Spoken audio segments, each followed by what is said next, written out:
इसके बाद में मैं आपको इरफान सैयद साहब जो मुख्तलिफ किस्म की स्कॉलरशिप और एजुकेशन लोन्स के बारे में आपको बताएंगे।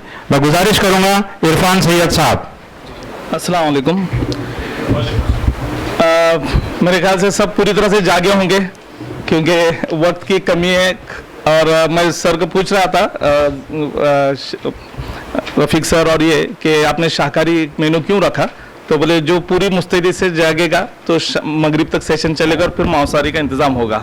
इस तरह से कुछ बात चल रही थी तो बस आपको मज़ाहिया एक क्योंकि चेंज करने के लिए मैं पहले बोल दूं कि एक एक टॉपिक इतना है कि उस पर 3-3 घंटे बात हो सकती है, लेकिन सिर्फ गिनकर मुझे आधा घंटा दिया हुआ है, वो भी 2 सेशन के मिलाकर है, जिसमें 10 मिनट पहला उन्वान जो मेरा सुबह को था कि success story of MDC minority development centre की सक्सेस स्टोरी क्या है, और दूसरे 20 मिनट जो है वो एजुकेशन लोन और स्कॉलरशिप। आ रही आवाज?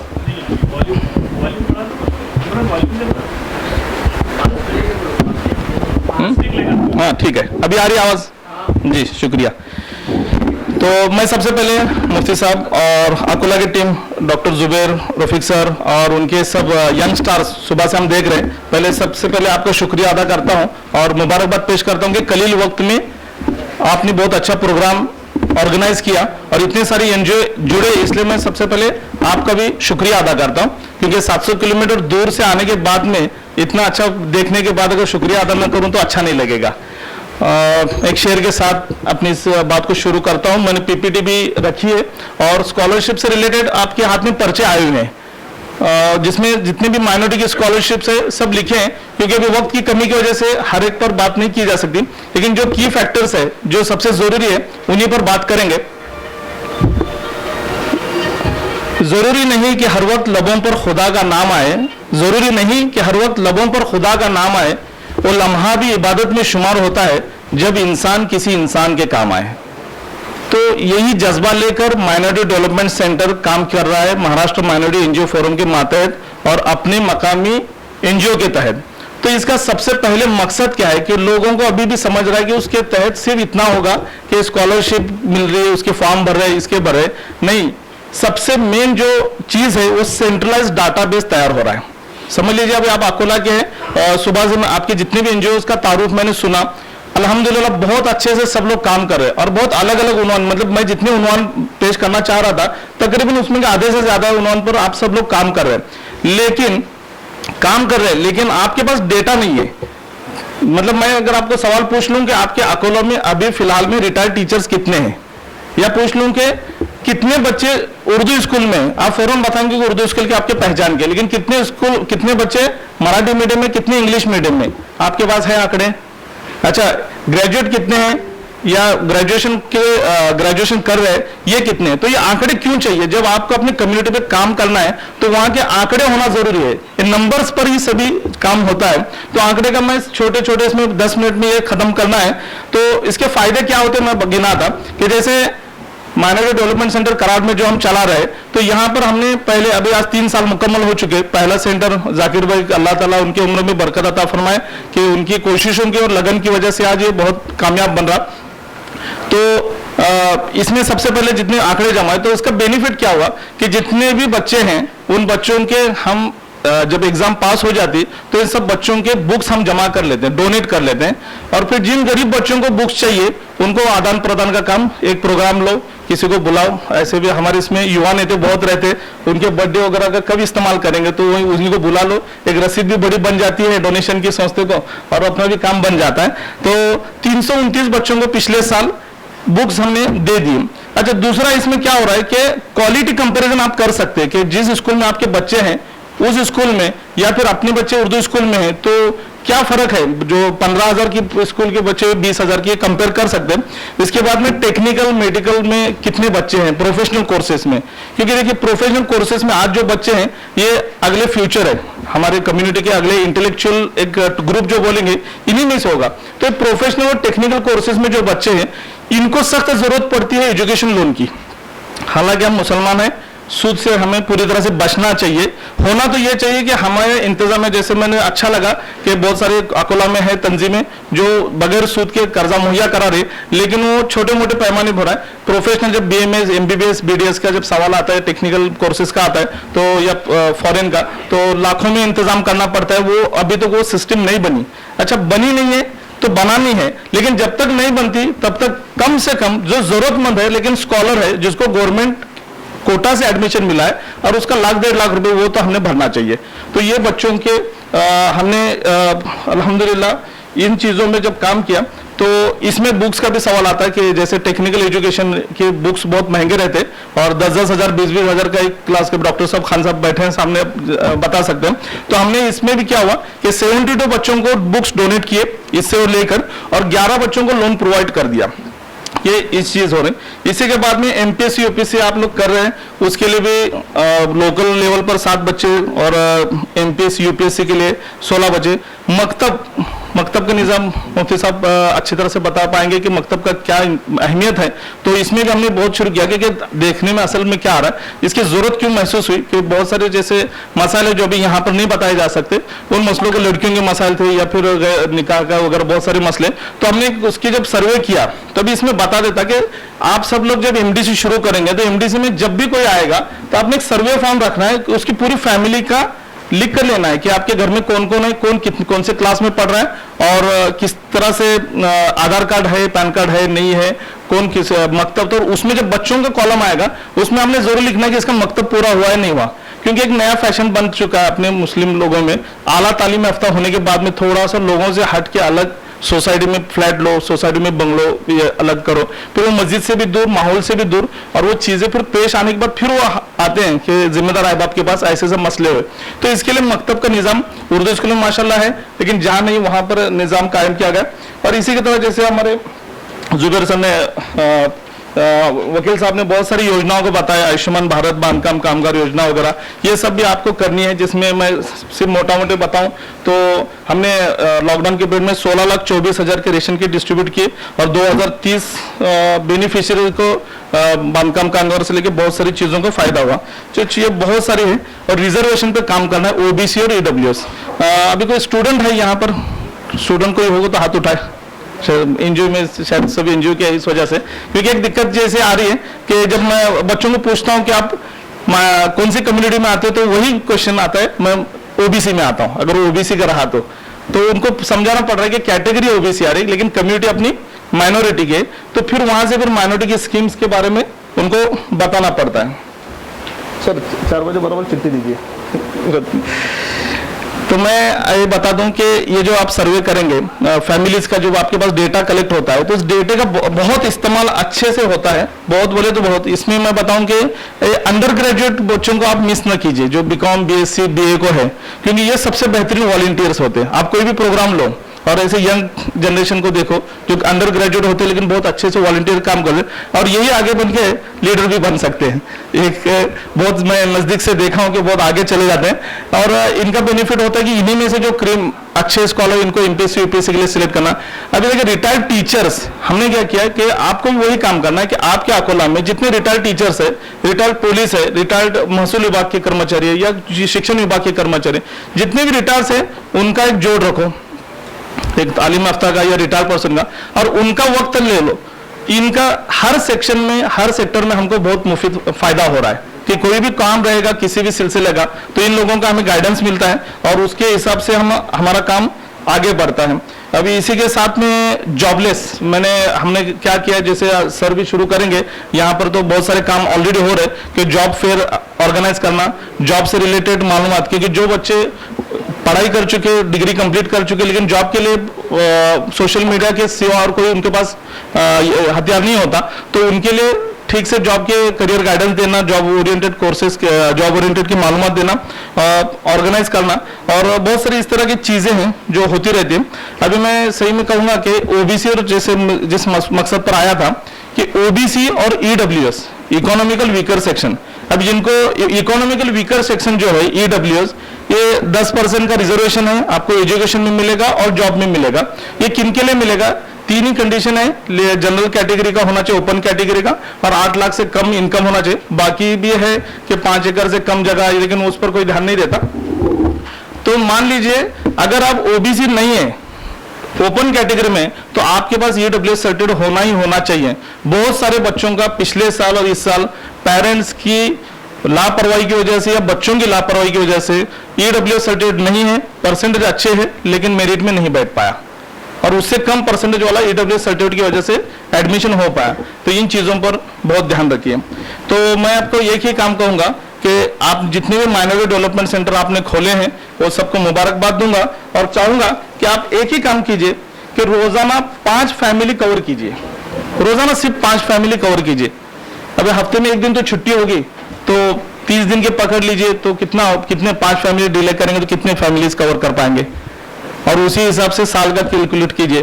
तो मोटा मोटी पकड़ेंगे तो 6000 लोगों तक आप एक साल में पहुंच जाते हैं। उन 6000 लोगों का आप मतलब उतने पूरे फैमिलीज का पूरा डेटा आपके पास होता है, तो आपको रहनुमाई करने के लिए, रहबरी करने के लिए आसानी होती है। और ये लोग एक बार जब आप इनका काम कर देते हैं तो बाद में आपको इनके पास जाने की जरूरत नहीं पड़ती, ये लोग खुद ब खुद हर काम के लिए आपके पास आ जाते हैं।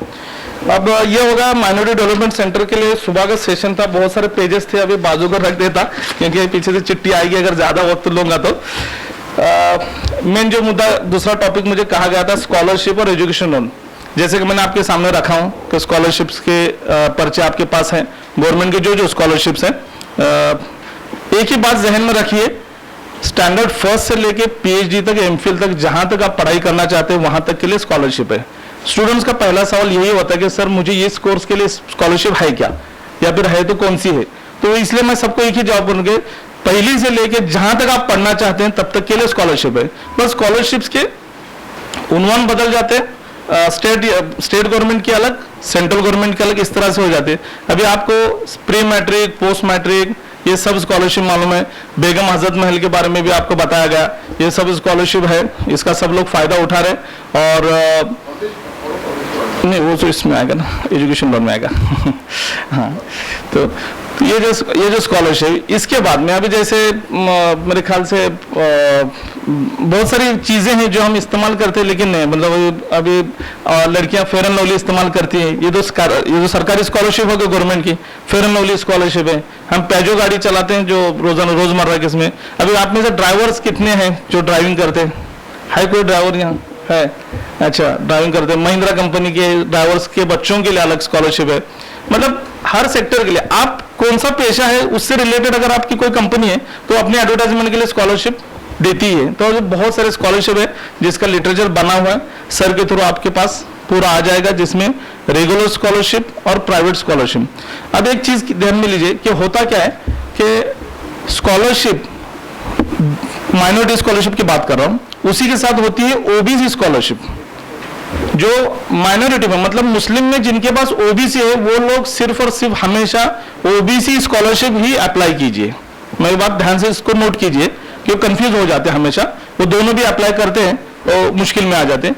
जिनके पास ओबीसी सर्टिफिकेट है, जिनके पास कास्ट ओबीसी है, वो सिर्फ और सिर्फ ओबीसी स्कॉलरशिप अप्लाई कीजिए। जहां तक पढ़ाई करते जा रहे हैं आप, अगर आपका एडमिशन ओबीसी में से हुआ है तो आप ओबीसी स्कॉलरशिप अप्लाई कीजिए। अगर आपका ओबीसी में से नहीं हुआ है तो आप माइनॉरिटी स्कॉलरशिप लीजिए। अगर ओबीसी में से नहीं हुआ है तो माइनॉरिटी स्कॉलरशिप लीजिए। अब माइनॉरिटी स्कॉलरशिप का मैक्सिमम बेनिफिट जो आपका होगा सिर्फ 25,000 का है।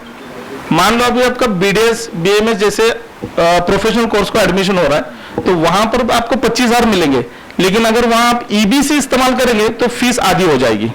तो आप हमेशा कंपेयर कीजिए, ओबीसी एक तरफ और माइनॉरिटी ईबीसी दूसरी बाजू। जो रिजर्वेशन में आते हैं उनके लिए ओबीसी, एनटी, एससी, एसटी, और जो रिजर्वेशन में नहीं आते उनके लिए 2 स्कॉलरशिप है, माइनॉरिटी और ईबीसी। दोनों कंपेयर कीजिए, जिसमें आपको ज्यादा फायदा मिलता है वो लीजिए। जैसे मान लो आप डिप्लोमा में है, गवर्नमेंट पॉलिटेक्निक में आपका लड़का है तो उसको 6,010 रुपये फी है, तो आपको 10,000 रुपये ही मिलेंगे। लेकिन अगर आपने ईबीसी ली तो 5,000 मिलेंगे क्योंकि फीस आधी हो जाती है, तो वहां ईबीसी फायदे की नहीं है। तो ये कंफ्यूजन बहुत बड़ा रहता है। अभी सबसे मेन चीज है स्कॉलरशिप में जो डॉक्यूमेंटेशन के लिस्ट तो सबको पता है, उस पर यहाँ तस्करा करना जरूरी नहीं, लेकिन आधार कार्ड, बच्चे का आधार कार्ड 2 चीजों से लिंक होना चाहिए। एक तो बैंक से लिंक होना चाहिए और मोबाइल से लिंक होना चाहिए, क्योंकि जितने भी स्टेट गवर्नमेंट के स्कॉलरशिप है, नेशनल गवर्नमेंट के स्कॉलरशिप जैसे आप फिलअप करते हैं तो ओटीपी आता है, आधार बेस ओटीपी रहता है, और अकाउंट में भी जो पैसे जमा होते हैं वो आधार बेस जमा होते हैं। तो इसलिए ये जरूरी है कि आपके बच्चे का आधार कार्ड बैंक से भी लिंक होना चाहिए और मोबाइल से भी लिंक होना चाहिए। ये अब जैसे प्री मैट्रिक स्कॉलरशिप है जिसमें आप देख लीजिए कि तहसीलदार का दाखिले पर बहुत सारी चीजें चल रही, अभी वक्त की कमी की वजह से वो आखिर में मुद्दा लूंगा। तो ये स्कॉलरशिप में एक दूसरी एक है पंजाबराव देशमुख वसति गृह निर्वाह भत्ता, मतलब जिनके बच्चे हॉस्टल में रहते हैं लेकिन ओपन कैटेगरी, ओबीसी को ऑलरेडी स्कॉलरशिप मिलती है, उनकी फीस हाफ हो जाती है और उनको मेंटेनेंस अलाउंस भी मिलता है, इसलिए उनके लिए एक ही स्कॉलरशिप है। लेकिन जो ओबीसी नहीं है उनके लिए माइनॉरिटी स्कॉलरशिप भी आप अप्लाई कर सकते हैं, प्लस अगर बच्चा हॉस्टल में रहता है तो वसति गृह निर्वाह भत्ता पंजाबराव देशमुख का अप्लाई कर सकते हैं, जिसमें अगर आप अल्पभूधारक हैं तो 20,000 रुपये मिलेंगे, और अल्पभूधारक नहीं है या रजिस्टर्ड लेबर है तो भी 20,000 मिलेंगे, और नहीं है तो 8,000 रुपये तो मिल जाएंगे आपके बच्चे को। ये समझ लीजिए कि स्कॉलरशिप प्लस भत्ता ये दो चीजें अलग अलग है। ईयरली जितनी भी स्कॉलरशिप है इसकी जो भी अमाउंट बताई जाती है पर एनम है, साल के रहते हैं। तो ये समझ लीजिए कि अगर आप पूना में एडमिशन अपने यहाँ से अकोला से आपका बच्चा कोई इंजीनियरिंग या डिग्री के लिए पूना जाता है तो उसमें स्कॉलरशिप को आप अप्लाई करेंगे, प्लस अगर आप ओपन में से हैं तो माइनॉरिटी स्कॉलरशिप लीजिए, और प्लस पंजाबराव देशमुख वसति गृह निर्वाह भत्ता आप ले सकते हैं जो 28,000 रुपये तक आपको बेनिफिट कराता है।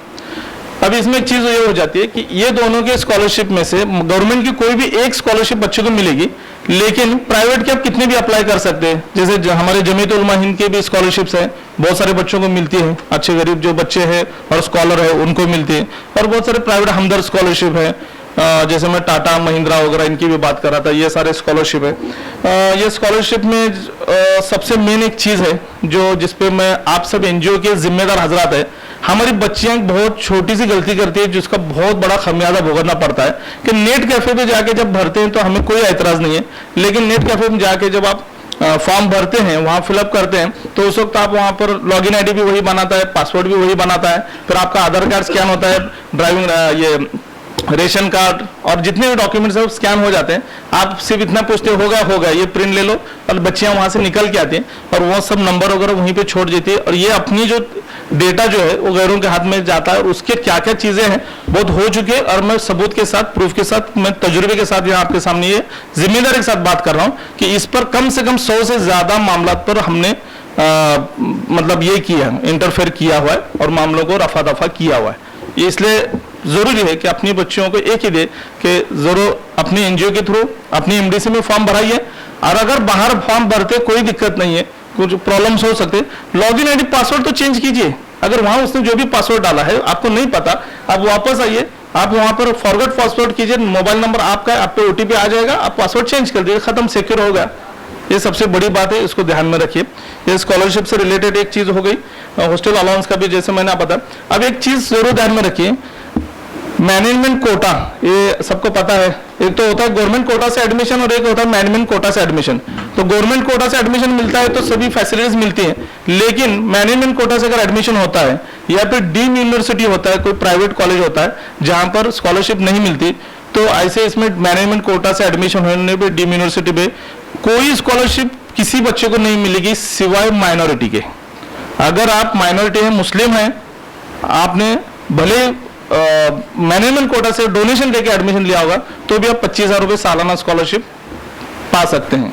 ये सबसे जरूरी चीज है जो लोगों को ये होते। अभी आप सब एमडीसी चला रहे हैं और आप सब एनजीओ है, तो इसमें आपके रोल है ना 10 मिनट।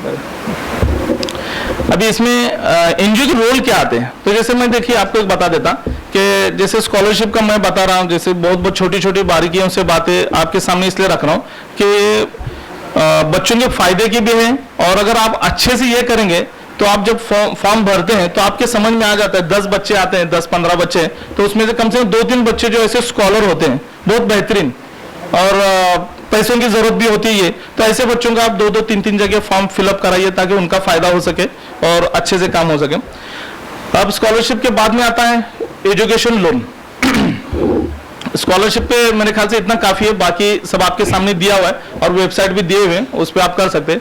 अब एजुकेशन लोन के बारे में पहले ही कहा है कि सूद लानत है, लेकिन मजबूरी में बच्चे का करियर बर्बाद ना हो जैसे माँ बाप कहीं दूसरी तरफ सूद से ज्यादा सूदी कर्जा न ले, तो कम से कम सरकारी स्कीम तो आपके सामने रखना जरूरी है। बिल्कुल नहीं कहूंगा कि आप लेना ही चाहिए, लेकिन ये सूरत जब तक नहीं बनती तब तक इससे काम चलाना चाहिए। और आपके सामने इसलिए रख रहा हूं कि इसमें कुछ चीजें ऐसी है, अगर आप सही से फॉर्म फिलअप करेंगे और उसका फॉलोअप लेंगे तो आपको 1 रुपया भी इंटरेस्ट भरना नहीं पड़ेगा। वो किस तरह से मैं आपको बता देता हूं। अभी सबसे पहले मौलाना आजाद एजुकेशन लोन तो आप सभी को पता है जी, सबको पता है, ठीक है। कितने लाख तक मिलता है? हाँ, कितने? वहां 3 की उंगली उठी है, इधर 3 नहीं है, वही सीधे जी नहीं। मौलाना आजाद एजुकेशन लोन जो अपने महाराष्ट्र स्टेट गवर्नमेंट के थ्रू आता है, तो मैक्सिमम लिमिट 5 लाख की है। 5 लाख तक का एजुकेशन लोन मिलता है और उसकी 2 ही शर्तें हैं। पेरेंट्स का इनकम 2.5 लाख से कम होना चाहिए, जिस पर जाकिर भाई ने भी नवाब मलिक साहब से बात की। इससे पहले बहुत बार अपने एनजीओ के थ्रू भी लेटर चले गए, तो हो सकता है वो 2.5 लाख के, क्योंकि सभी तरफ 8 लाख है सभी तरफ, और यहाँ पर है कि 2.5 लाख, मतलब मारो जितना मारना एक बारी, सब तरफ से मिलाकर चल रहा है। तो ये 2.5 लाख का है, उसको बढ़ा तो 5 लाख मिल जाता है। लेकिन फिर प्रोफेशनल कोर्सेज को फिर वही चीज, लेकिन वहां पर गारंटर की जरूरत होती है, और गारंटर जो आपको चाहिए वो गवर्नमेंट सर्वेंट चाहिए, या फिर प्राइवेट हो, सेमी प्राइवेट हो, या फिर किसी कंपनी में वगैरह भी हो, लेकिन फिर कम से कम 3 साल उसकी सर्विस होनी चाहिए, और उसके डॉक्यूमेंट की जरूरत आपको पड़ेगी। आपके यहाँ पर मेरे ख्याल से मौलाना आजाद एजुकेशन लोन का ऑफिस किधर, कोई बता पाएगा? हाँ जी जी, कलेक्टर ऑफिस के बाजू में, ठीक है, आदर्श कॉलोनी में, बराबर ना, आदर्श कॉलोनी जी। तो और बंद हो गया, ठीक है, ठीक, तो मैं ठीक है जी। तो एक खुशकिस्मत आप इस वजह से है अकोला वाले, कि आपका अकोला पूरे महाराष्ट्र के जितने जिले, उसमें 4 जिले ऐसे जहां पर परमानेंट ऑफिसर है, उसमें से अकोला जिला है। इसलिए मैं समझूंगा आपकी खुशकिस्मत है। और बाकी हमारे जितने भी जिले वहां पे 1 या 2 दिन के लिए बनाया हुआ है, तो महीने में 1 दिन आता है। हालांकि हफ्ते में 1 दिन आना चाहिए, तो महीने में 1 दिन आता है। तो आप खुशकिस्मत है, तो आपके ज्यादा से ज्यादा बच्चों का फायदा कराइए। बस कुछ नहीं, ऑनलाइन फॉर्म फिलअप करना है, बाकी डॉक्यूमेंट वहां से, सपोर्टिंग डॉक्यूमेंट की लिस्ट आपको यहां से मिल जाएगी, अपने फ्लाइन के थ्रू सबमिट करना है। 2 से 3 महीने लग जाते हैं। तो मौलाना आजाद का ये है कि 3% का रेट ऑफ इंटरेस्ट है। अच्छा, एजुकेशन लोन जितने भी लेंगे उसका रीपेमेंट कब कराना है? तो कोर्स कंप्लीट होने के बाद के 6 महीने तक आपका मोरेटोरियम पीरियड रहता है। कोर्स अभी समझो मान लो 4 साल का है, तो 4 साल, उसके बाद में 6 महीने, ये 4.5 साल का मतलब मोरेटोरियम पीरियड खत्म होने के बाद में अगले 5 साल, 7 साल या 10 साल जो आप चूज करेंगे, ठीक है। तो ये मौलाना आजाद का 3 टक्के का होता है। अब मौलाना आजाद किसी के पास गारंटर नहीं मिलता तो क्या करेंगे? अगर आपके पास जमीन है, कुछ भी घर है पुराना, पुश्तैनी जायदाद है, कुछ भी है, आप उसका खाली वैल्यूएशन लेके जाइए, ठीक है। उस पर मौलाना आजाद का नाम चढ़ेगा, तो चढ़ने दो। मौलाना आजाद अपने 11 साल से कौन से मिनिस्टर रहे, कोई बता, एजुकेशन मिनिस्टर रहे, तो उनके नाम पर कर्जा है, तो उनका नाम रहने दो प्रॉपर्टी पे, ऐसे आप देने वाले हैं ना गवर्नमेंट को वापस, तो फिर डर क्या है? बैंक से जब 11% 12% लेते तो फौरन दे देते, मजबूरी में देना पड़ता, तो फिर आपको गारंटर की जरूरत नहीं है। बात समझ लीजिए, अगर आपके पास खुद की मिलकत, जो कहते हैं अपने गाउटी लैंग्वेज में, आपके पास खुद की प्रॉपर्टी मिलकत है, तो आपको किसी को गारंटर बनाने की जरूरत नहीं है। अब आता है फिर विद्यालक्ष्मी एजुकेशन लोन, ये होगा मौलाना आजाद का। अब विद्यालक्ष्मी एजुकेशन लोन में आपने करना क्या है कि विद्यालक्ष्मी एजुकेशन लोन में आपको बैंक में जाने की जरूरत नहीं है। गवर्नमेंट ने एक पोर्टल बनाया हुआ है, अरे स्क्रीन है आपके सामने, विद्यालक्ष्मी एजुकेशन में गवर्नमेंट ने पोर्टल बनाया हुआ है। ऑनलाइन फॉर्म फिलअप करना है, 3 बैंक सिलेक्ट करने हैं। इसमें 2-3 चीजें नोट डाउन कीजिए कि फॉर्म फिलअप करते वक्त आपने अपना कॉलेज, यूनिवर्सिटी ठीक से लिखना है, क्योंकि बाद में एडिट ऑप्शन नहीं है। बैंक सिलेक्ट करते हो तो बैंक और ब्रांच ठीक से लिखना है, क्योंकि बाद में एडिट ऑप्शन नहीं है। ये बहुत बड़ी दिक्कत हो जाती है कि बाद में। अच्छा, तो बैंक सिलेक्ट कौन सी करनी है? तो पहली बैंक आपने सिलेक्ट करनी है वही जिसमें आपका अकाउंट है। दूसरी बैंक आपने सिलेक्ट करनी है वो जो आपके घर से नजदीक है, और तीसरी बैंक सिलेक्ट करनी है वो जो कॉलेज का अकाउंट जिसमें है। क्योंकि बहुत बार कॉलेज के अकाउंट जिस बैंक में ज्यादा रहते हैं वहां पर फौरन मंजूर हो जाता है।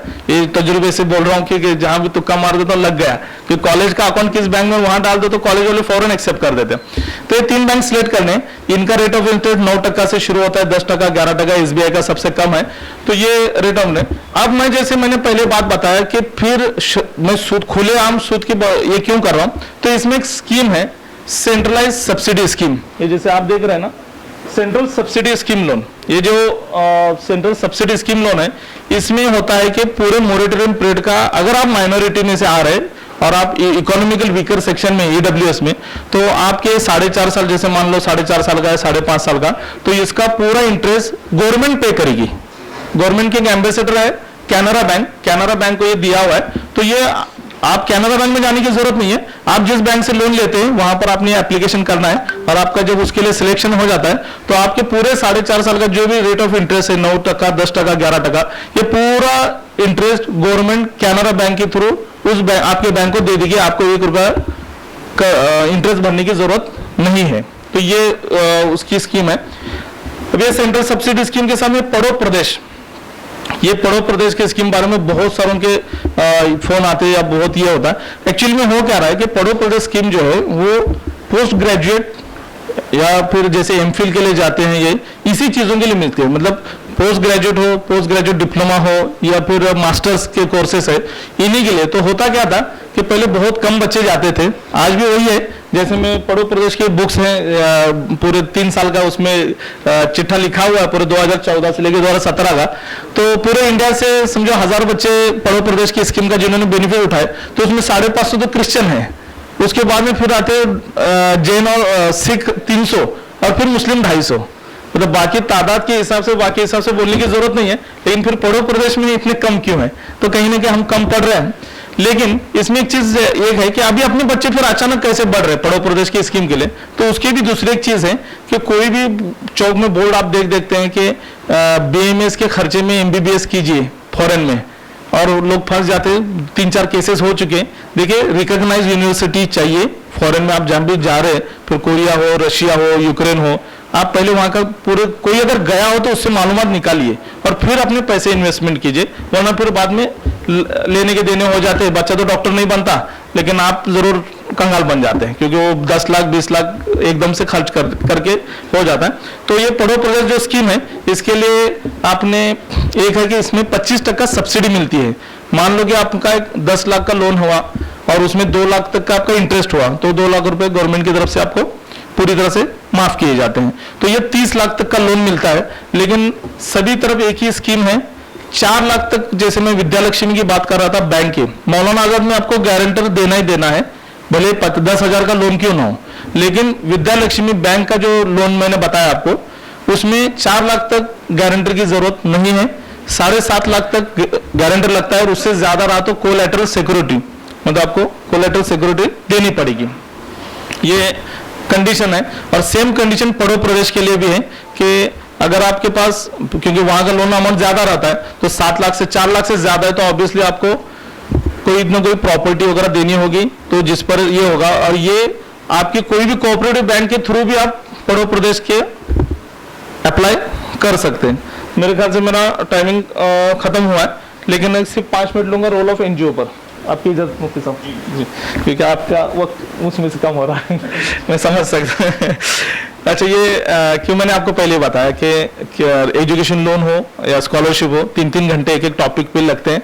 एक्चुअल में जुबैर सर, रफीक सर, मैं आपसे भी रिक्वेस्ट करूंगा कि आइंदा अगले महीने रखो या 2 महीने वर्कशॉप रखिए। एक वर्कशॉप सुबह 9 से लेकर शाम को 9, या फिर सुबह जो भी टाइमिंग हो, और वर्कशॉप में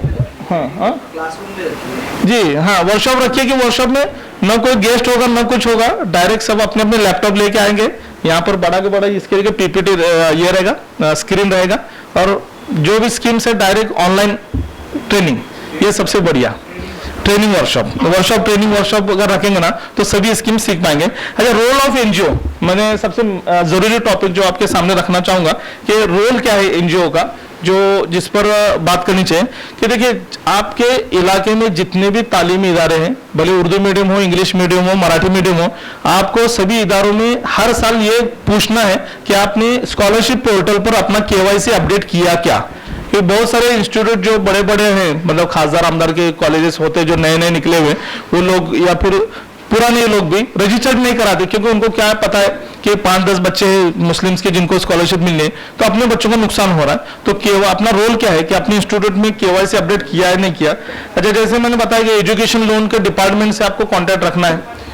जैसे मैं जाकिर सर तो उस दिन झगड़ कर आ चुके, वो हमारे वहाँ के जो एजुकेशन ऑफिसर थे, और उसके ऊपर पिछले बार के जो एजुकेशन ऑफिसर थे वो अभी डेप्यूटी डायरेक्टर बन गए।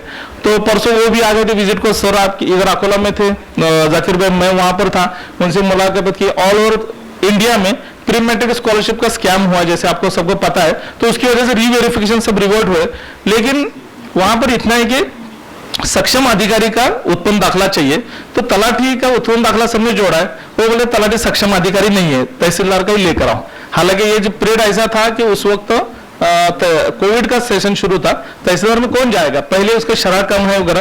तो ऐसे वक्त आपने वहां पर लड़ना है, किस तरह से लड़ना है कि जो भी जीआर है या फिर जो भी डॉक्यूमेंट्स है, जैसे बुक्स है मेरे बैग में, उसमें साफ साफ लिखा हुआ है कि सक्षम अधिकारी, जैसे बेगम हजरत महल में सर ने बताया कि किसी का भी दाखला लेकिन इंग्लिश में चाहिए, एक आपका सरपंच का भी ले सकते, नगर सेवक का भी ले सकते, तो वो गवर्नमेंट बेगम हजरत महल स्कॉलरशिप किसकी है, मिनिस्ट्री ऑफ माइनॉरिटी अफेयर्स, मोमा, उसको शॉर्ट फॉर्म में मोमा कहते हैं। और ये प्री मैट्रिक स्कॉलरशिप किसकी है, मोमा की। दोनों स्कॉलरशिप एक ही इसके, इधर पूरी तरह से खुली छूट, और इधर अचानक कहा जा रहा है कि तहसीलदार का दाखला चाहिए, अचानक भागदौड़ हो रही है, तो यहाँ पर आपने जाके हेल्प करना है। अच्छा, बैंक फॉलो का बहुत जरूरी है, क्योंकि होता क्या है कि लोग डायरेक्ट बैंक में जाते हैं लोन के लिए पूछने के लिए, और वहीं से हकाल दिए जाते हैं। तो आपने विद्या लक्ष्मी पोर्टल के थ्रू ही ऑनलाइन एप्लीकेशन करना है, कि इसमें एक स्ट्रिक्ट है कि 15 दिन के अंदर आपको उन्होंने रिप्लाई देना ही देना है। 3 बैंक आप जब सिलेक्ट करते हैं तो रिप्लाई देना ही देना है, और अगर वो कुछ अलग जवाब देते हैं तो आपने एक ही डिमांड करना है, पेरेंट्स ने, बच्चे ने नहीं करनी, आप एनजीओ ने डिमांड करनी है। अगर वो बोलता है कि अगर इसको नौकरी नहीं लगी तो नौकरी ना लागली तो काय कुठनं फेडणार, तो लिख कर दो कि बाबा नौकरी नहीं लगेगी, जो भी वो बात बोलेगा उसको बोलो, लिख के दो। एक छोटी सी मिसाल दे देता, मोमिन हनीफा लियाकत मोमिन बच्ची का नाम है, एमएससी हो एमटेक आज हो चुकी, उसी के एजुकेशन के लिए बैंक ऑफ इंडिया, जाकिर भाई बैंक ऑफ इंडिया के मैनेजर साहब थे, बहुत मोहब्बत से पेश आए थे, इतनी मोहब्बत से पेश आए थे, बच्चे की भी बेइज्जती की, उसके वालिद की भी थोड़ा जहनियत देख रहा हूं। तो मैं जैसे बोल रहा था कि कल उप संचालक वगैरह जो आए थे, मैं इतनी रिक्वेस्ट से, इतनी प्रूफ के साथ बता रहा हूं उनको कि तलाटी का सर्टिफिकेट चलेगा, ये चलेगा, तलाटी का सर्टिफिकेट आप इंस्टीट्यूट लेवल पे वेरीफाई करना है, कहीं अपलोड नहीं करना है। लेकिन नहीं, मैं बोला प्रॉब्लम क्या है, तो बाद में देख रहा हूं कि जहनियत थोड़ी सी बदली हुई है लोगों की, जो भी है, पहले डिपार्टमेंट हो या कहीं भी हो, जहनियत अपने बारे में बदली हुई, तो हमें वहां भी लड़ना है। इधर अपने बच्चों को फायदा कराना है, लेकिन जहां जहनियत बदली है वहां पर भी हमें फाइट करनी है। तो बच्ची के लिए उतनी इतनी मोहब्बत से की बेइज्जती वगैरह, हमने आरबीआई को कंप्लेंट की, पता नहीं क्या हमारे काम अल्लाह को पसंद आए कि काम जहां भी हाथ डाल देते वो फौरन रिप्लाई मिल जा रहा है। ये एमएमएनएफ को अल्लाह ताला की मदद हमेशा आती है कि आरबीआई ने बैंक ऑफ इंडिया को कुछ मेल किया इस बारे में, शोकॉज वगैरह, वो बेचारा वाइदंडे साहब थे, उन्होंने उस बच्ची के घर पे खुद की गाड़ी ले गए, बच्ची को, उसके पेरेंट को गाड़ी में बिठा के बैंक लेके आए, साइन किए, फौरन पैसा हाथ में डिस्पेंसन करके घर पे छोड़ के आए, और घर पे जाने के बाद फिर बच्चे और उसके बाप और हमको पैसे भी ला के दिए। तो ये रोल जो है ना, ये आपने एमडीसी ने करना है, ये रोल आपने एमडीसी ने करना है। बहुत सारी बातें हैं, बाकी आंकड़े वगैरह में कोई ये नहीं है, लेकिन एक बात बताऊंगा कि हम चाह रहे हैं कि हमारी तालीमी सतह बुलंद हो, अपने बच्चों की आला तालीम याफ्ता हो। 21st सेंचुरी जो हम फेस करें, 21st सेंचुरी के चैलेंजेस जो है उसको फेस करने के काबिल हमारे बच्चे बने, आला तालीम याफ्ता हो। लेकिन ये सब करने के बाद भी अगर उन बच्चों में अकीदा सही नहीं होगा, वैल्यूज नहीं होंगे, इस्लामिक वैल्यूज, तो हमारी ये सारी मेहनत बेकार है। इसलिए ये खास खुशी के तौर पर ध्यान रखें कि जो बच्चे आपके पास आ रहे हैं, सब जितने भी हैं, इनका डेटा आपके पास है, तो आपने इनको दोनों तरह से मेहनत लेना है। इतना ही कह के मैं अपनी जगह लूंगा कि तेरे अमाल से है तेरा परेशान होना, वरना कोई मुश्किल नहीं मुश्किल का आसा होना। पूरी दुनिया की तू रहबरी करेगा ए मुस्लिम, पूरी दुनिया की तू रहबरी करेगा ए मुस्लिम, गर तू जान जाए अपना मुसलमान होना। अल्लाह हाफिज।